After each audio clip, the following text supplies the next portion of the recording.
Guys, তোমরা সবাই কেমন আছো? আমি খুব ভালো আছি। আমি চলে এসেছি রান্না করতে। এই যে আজকে বানাবো এঁচোড় চিংড়ি। চিংড়ি মাছটা আমি ভেজে নেব।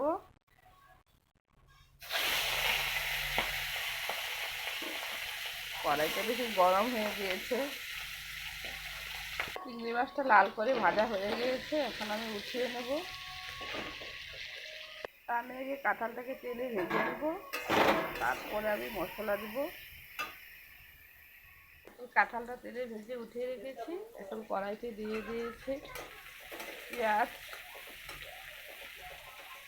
পেঁয়াজটা লাল করে ভেজে দেবো, তার মশলাটা দিয়ে দেবো। পেঁয়াজটা লাল করে ভাজা হয়ে গিয়েছে, এখন আমি মশলাটা দিয়ে দেবো।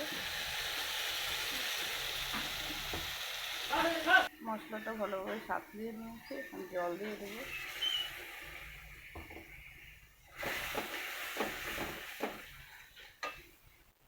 মশলাটা ভাজা হয়ে গেছে, এখন আমি এঁচোড়টা দিয়ে দেবো। এটা ভালোভাবে ভেজে নিয়েছি, জল দিয়ে দিয়েছি। মাখা মাখা করে এটা নামিয়ে নেব।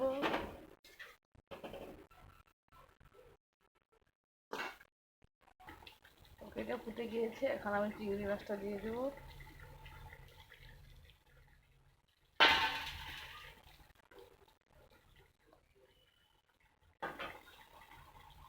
আবার কাঁঠালের এঁচোড়টা হয়ে গিয়েছে, এখন আমি গরম মশলা দিয়ে নামিয়ে নেব।